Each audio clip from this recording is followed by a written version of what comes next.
Nah, maka satu kalimat yang diucapkannya itu menghancurkan segala dosa yang pernah dilakukannya semasa hidupnya.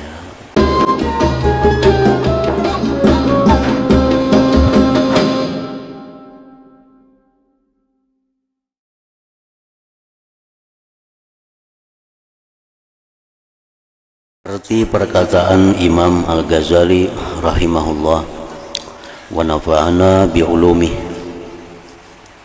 diriwayatkan bahwasanya Huzaifah ibnul Yaman radhiyallahu an berkata kepada Abi Mas'ud, nang bujurnya Abi Mas'ud radhiyallahu an, dan ia ketika dengannya di akhir malam. Huzaifah berkata kepada Abi Mas'ud, bangunlah, lalu lihatlah saat apa sekarang. Maka Abi Mas'ud bangun, kemudian ia datang kepadanya dan berkata, awan merah telah terbit, artinya hari menjelang subuh. Maka Huzaifah berkata, saya berlindung kepada Allah dari pagi hari ke neraka. Artinya saya berlindung kepada Allah mati di pagi hari ini, masuk ke dalam neraka. Itu artinya. Nah, ini kisah Huzaifah Al-Yamani. Begitu takutnya beliau menghadapi kematian, sampai-sampai beliau selalu berlindung kepada Allah agar dijauhkan dari api neraka.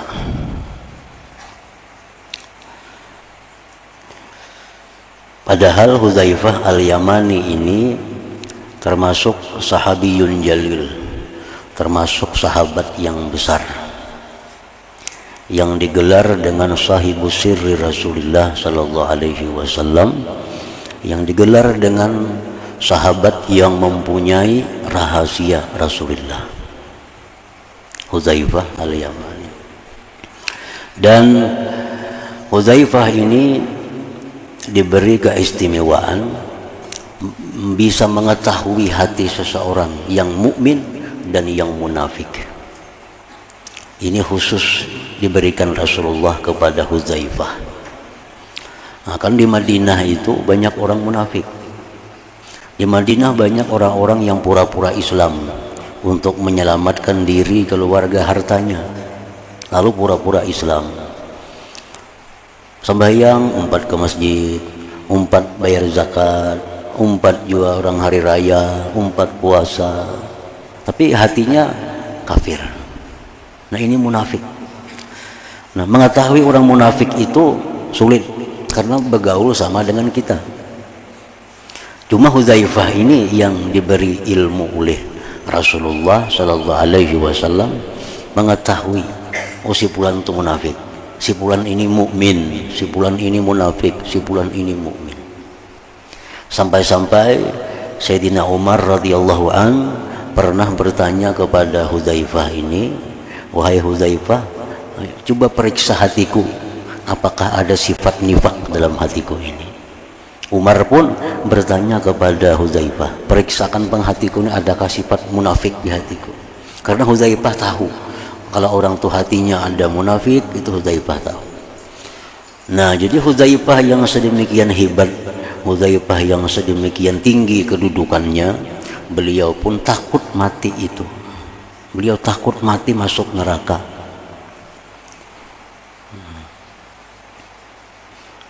Jadi mestinya orang-orang yang macam kita tentu lebih takut lagi mestinya.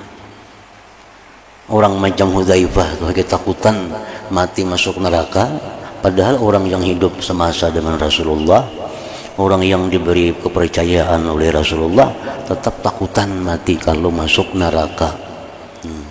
Jadi kita nang jauh lawan Rasulullah, kada punya keistimewaan apa-apa diberi Rasulullah. Nah, mestinya lebih takut lagi dari Huzaifah terhadap mati, dimasukkan ke dalam neraka itu. Dan sudah menjadi sebuah rumus dari Rasulullah, barang siapa yang takut matinya itu masuk neraka, barang siapa yang takut matinya itu disiksa, maka dia akan selamat di sana. Barang siapa yang dalam dunia ini merasa aman dari neraka, merasa aman dari siksa, nah ini orang bakal ke neraka dah. Ini orang calon penduduk neraka. Nah, jadi bila hati kita takut masuk neraka, hati kita takut diazab Allah, itu tanda kita selamat. Bila hati kita kada hirau itu, bila hati kita kada risau itu, tanda kita bakal jadi penduduk neraka. Nah, sebab kalau kita takut dengan masuk neraka itu, kita selalu menjaga diri dari maksiat, menjaga diri dari hal-hal yang dimurkai Allah. Karena takutan bang, takutan. Banyak berdoa, mudahan selamat dari neraka. Banyak berdoa, mudahan husnul khatimah. Nah ini alamat-alamat orang yang ahli surga. Kalau kada menghiraukan dengan neraka, lalu perbuatannya ini kada tak kontrol. Berdoa supaya jangan masuk neraka itu bilang kada ada berdoa. Paling berdoa 4 orang aruh aja. Ada orang aruh berdoa selamat, terbuat selamatkan dari neraka aja, amin. Paling itunya. Berdoa seorang kada bisa. Berdoa seorang kada bisa. Pemirsa berdoa tengah malam, ya Allah jauhkan hamba dari neraka, kada biasa. Nah, paling jauh 4 orang. Nah, kada hirau, kada takutan. Ini sudah alamat bakal masuk tuh ke sana. Nah, jadi Hudzaifah Al-Yamani ini orang mulia, orang yang semasa dengan Rasulullah Shallallahu Alaihi Wasallam, makin takut dengan neraka, jelas menunjukkan bahwa beliau ini min ahlil jannah, beliau ini ahli surga itu. Marwan, salah seorang khalifah, masuk menghadap mailangi, artinya kepada Abu Hurairah radhiyallahu anhu. Abu Hurairah sudah sakit-sakitan. Marwan ini ya macam kayak presiden lah, anak buahnya Muawiyah juga nih, anak buahnya Muawiyah, Marwan. Jadi si Marwan ini mailangi Abu Hurairah yang sedang sakit. Lalu Marwan berkata, ya Allah, ringankanlah daripadanya. Ini doa kepada Allah, ya Allah, ringankanlah Abu Hurairah ini. Artinya menghadapi kematian dan selanjutnya. Maka Abu Hurairah berkata, ya Allah, keraskanlah. Jadi artinya Marwan ini berdoa kepada Allah agar Abu Hurairah diberi keringanan menghadapi kematian, diberi keringanan menghadapi sesudah kematian. Abu Hurairah menjawab, urusan itu adalah urusan yang sangat berat. Artinya Allahumma sydud. Nah, ya Allah, ini urusan yang berat. Menghadapi kematian, sesudah kematian, itu urusan yang sangat berat. Kemudian Abu Hurairah menangis dan berkata, demi Allah, saya tidak menangis karena sedih atas dunia. Jar Abu Hurairah, aku menangis bukan karena meninggalkan harta kada. Yang mana umumnya orang kaya itu menangis meninggalkan harta. Orang kaya itu menangisnya hendak mati. Kenapa nangisakannya? Banyak yang ditinggalkannya. Itu kalau orang kaya itu mati menangisnya. Kenapa menangis? Bukan takutan neraka kada. Banyak yang ditinggalkannya, motor berapa biji, rumah berapa biji, siapa kena menggenainya, siapa kena mendiami, itu yang ditangisakannya. Nah, Abu Hurairah menangis hendak mati. Ugasidin, aku menangis itu bukan karena sedih atas dunia, dan tidak karena susah daripada berpisah denganmu, tetapi saya menangis ini menunggu salah satu dari 2 kabar gembira. Kenapa aku menangis? Karena aku menunggu salah satu dua berita dari Tuhanku. Ada kalanya berita dengan surga atau dengan neraka. Nah, itu keputusannya yang ditunggu, yang maulah menangis itu. Ke surga kah masuknya, ke neraka kah masuknya, kada ada jelas. Kada jelas.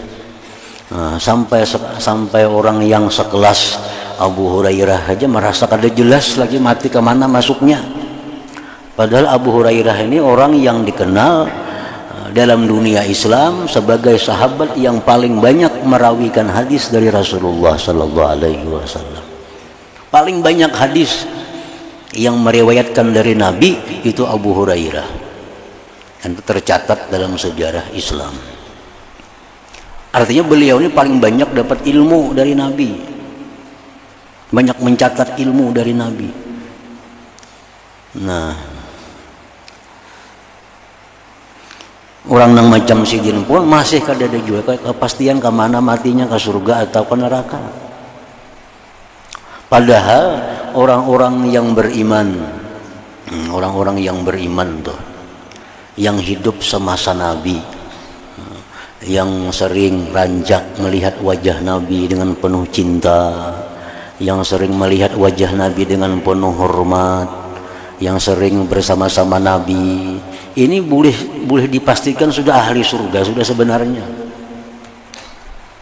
Orang-orang, jangankan orang itu, andai kata kita sekarang ini melihat Nabi yaqzatan pada waktu bangun, misal kita melihat Nabi nih, itu boleh sudah dikatakan bahwa kita ini termasuk ahli surga sebenarnya. Tetapi orang yang macam ini kayak Abu Hurairah, orang yang berapa tahun bergaul dengan Nabi, kemana Nabi umpat, makanya banyak dapat hadis Nabi. Sidin pun kadang merasa aja mati itu bakal ke surga, merasa kada tentu juga ke surga mati.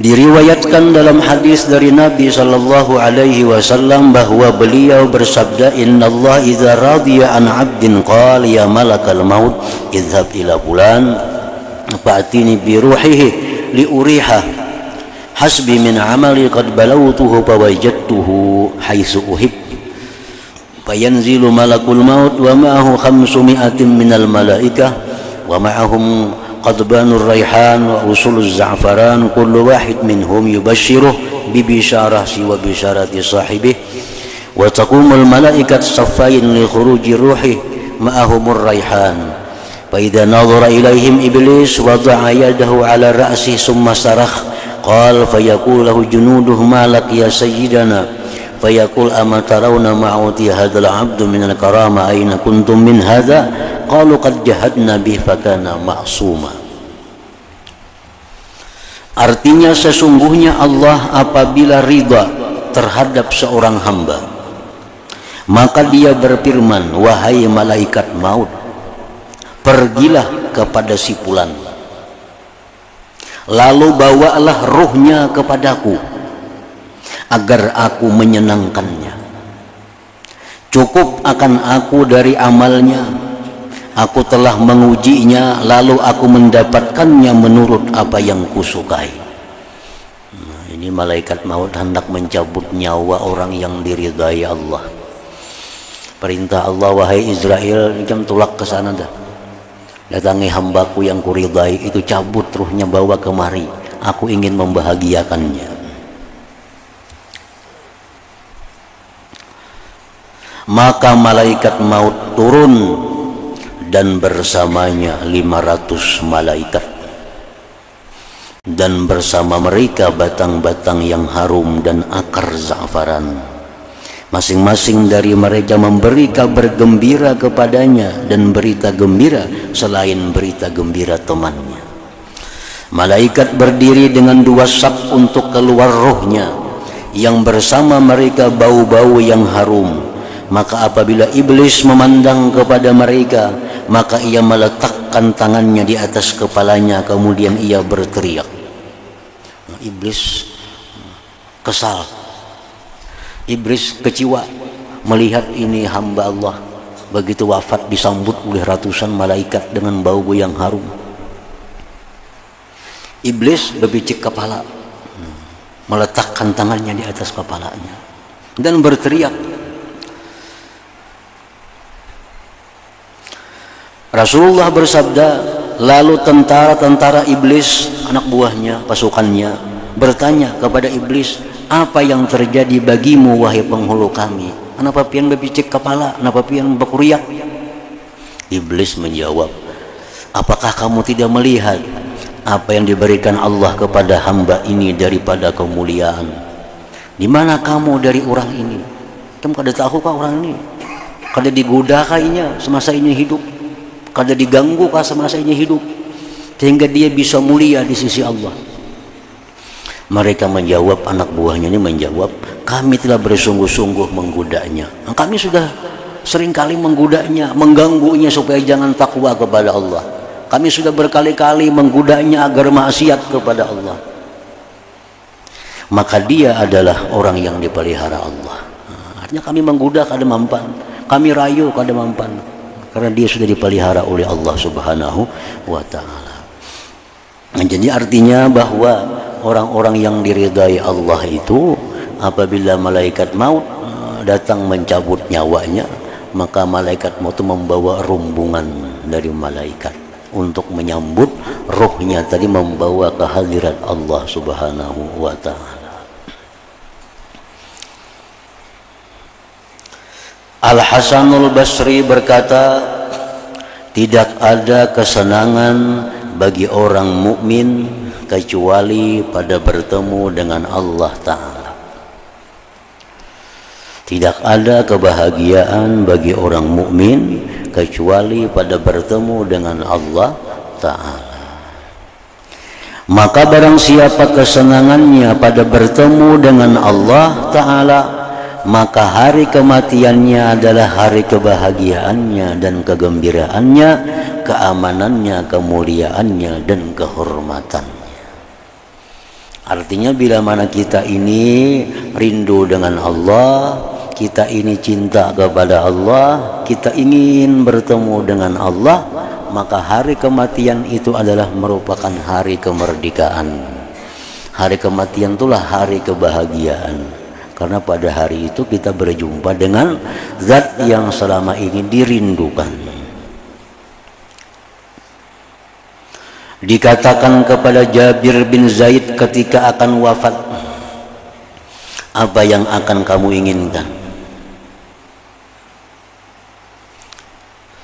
Ujar nang maharagu nang memelihara menjaga Jabir nih waktu sidin sakit. Wahai Jabir, pian hendak apa? Pian hendak apa? Jabir menjawab, memandang kepada Al-Hasan. Aku hendak bertemuan Hasan. Hasan Basri maksudnya. Maka ketika Al-Hasan masuk kepadanya, maka dikatakan kepadanya, ini Al-Hasan. Wahai Jabir, ini sudah datang Hasannya. Nang pian hendak bertemuan lawan sidin, ini sudah ada sidinnya Al-Hasan. Lalu Jabir mengangkat pandangannya kepada Al-Hasan, kemudian ia berkata, wahai saudara kami, wahai saudara kami Hasan, ini saat demi Allah di mana saya berpisah denganmu ke neraka atau ke surga. Muhammad bin Wasi' berkata ketika akan meninggal dunia, wahai saudara kami, alaikumussalam, ke neraka atau Allah memaafkan. Ke neraka atau Allah memaafkan. Sebagian mereka bercita-cita agar ia tetap dalam nazak pencabutan nyawa selama-lamanya dan tidak dibangkitkan bagi pahala maupun siksa. Jadi orang-orang salihin dahulu itu ada yang mengingini bahwa selama-lamanya dalam sakaratul maut, kadang menghendaki dibangkit lagi di akhirat karena takutan namun dibangkit tuh bisa-bisa ke neraka mati. Biar sudah macam ini salawasan dalam sakaratul maut saja.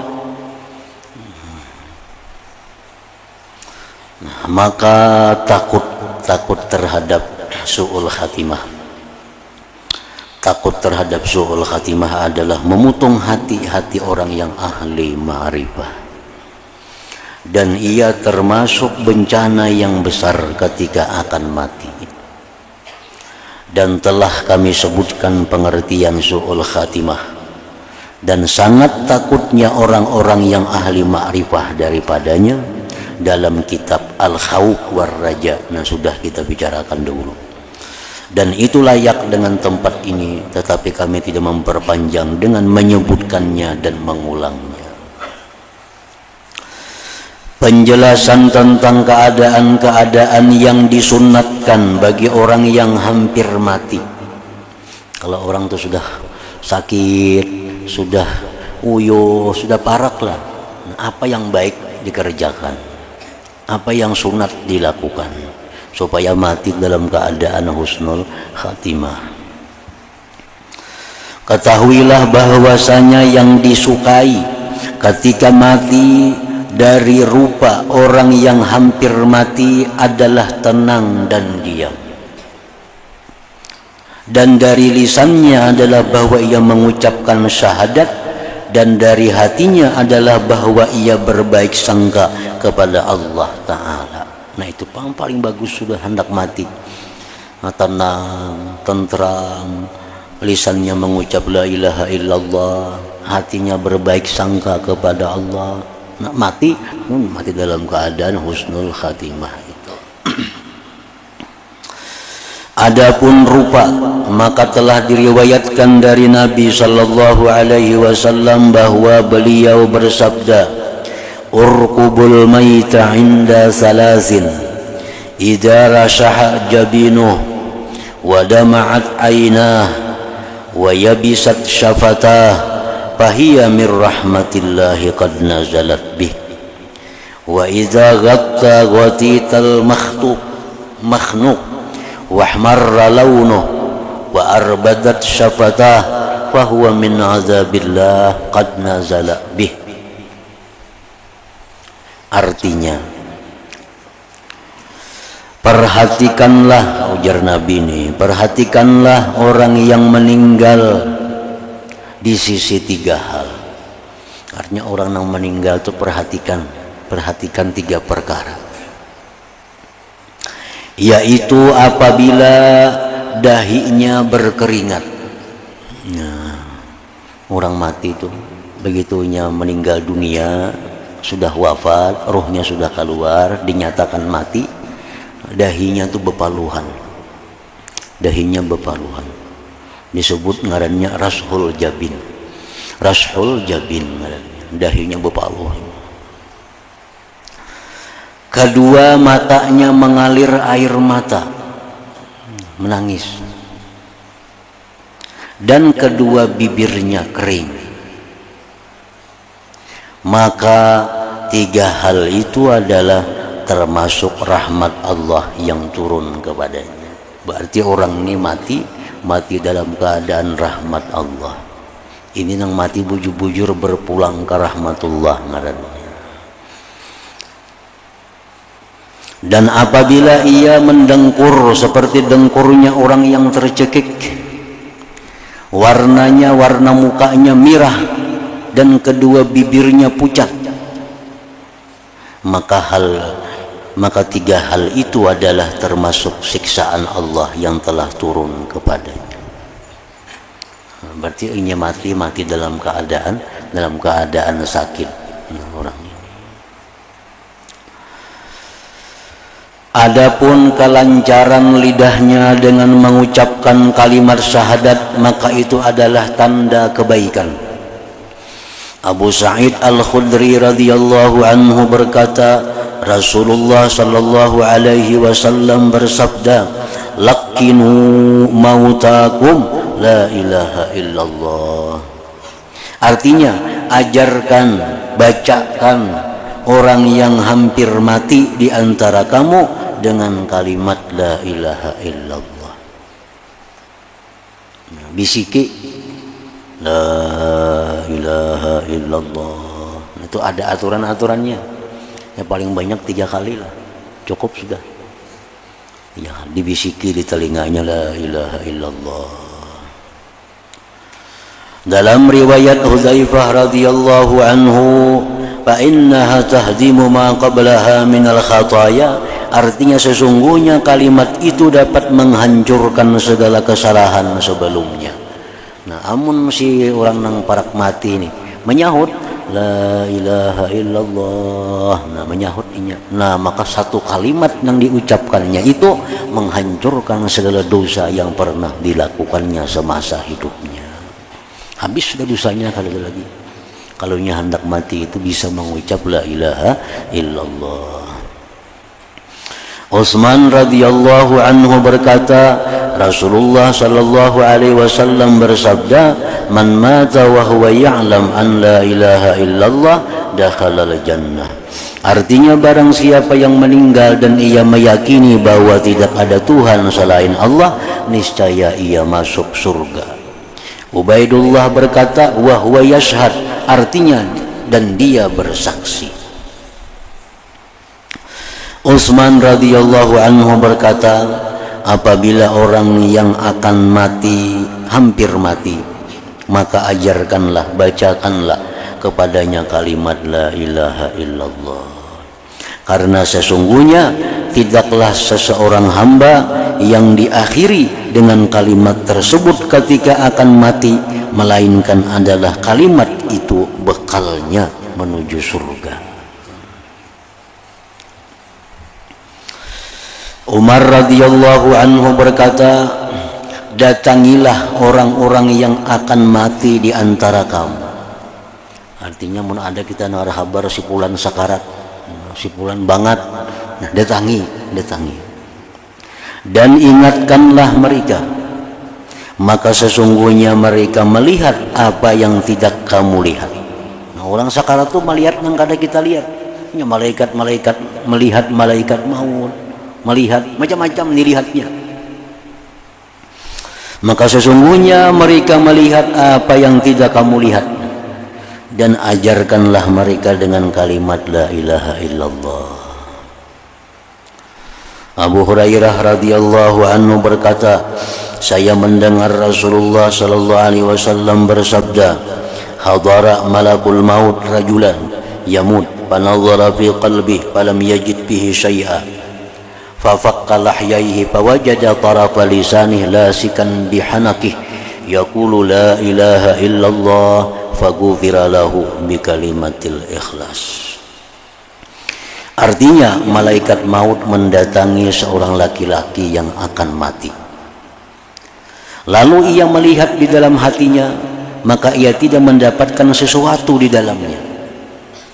Lalu ia membuka kedua tulang dagunya, maka ia mendapatkan ujung lisannya menimpil dengan langit-langit mulutnya seraya mengatakan la ilaha illallah, maka diampuni baginya karena kalimat ikhlas itu.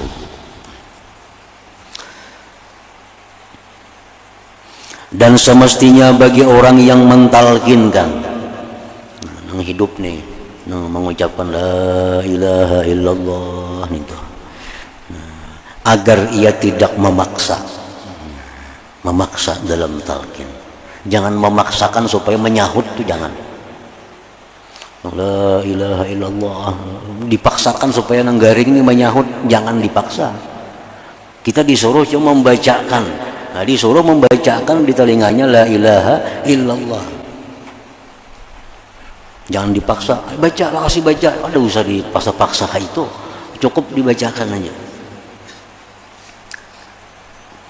Akan tetapi ia berlemah lembut. Nah, berlemah lembut. Karena kadang-kadang lisan orang yang sakit tidak dapat berbicara. Lalu sulit atas yang demikian. Dan talqin membawa kepada memberatkannya. Namun dipaksa-paksa itu menyulitkan inya dan ketidaksukaannya kepada kalimat tersebut. Nah, ini sakitnya orang sakit dipaksa-paksa membaca kalimat itu, khawatir kalau dia benci kepada kalimat itu, nah dikhawatirkan itu. dan dikhawatirkan bahwa demikian itu menjadi sebab su'ul khatimah. Nah, jadi kita talkin dengan lemah lembut, jangan keras, jangan nyaring, jangan berpaksaan, karena khawatir ini orang garing, ini orang dalam keadaan sakit. Bila kita paksa, bila kita karasi, khawatirnya benci dengan kalimat itu, maka itu membawa kepada su'ul khatimah.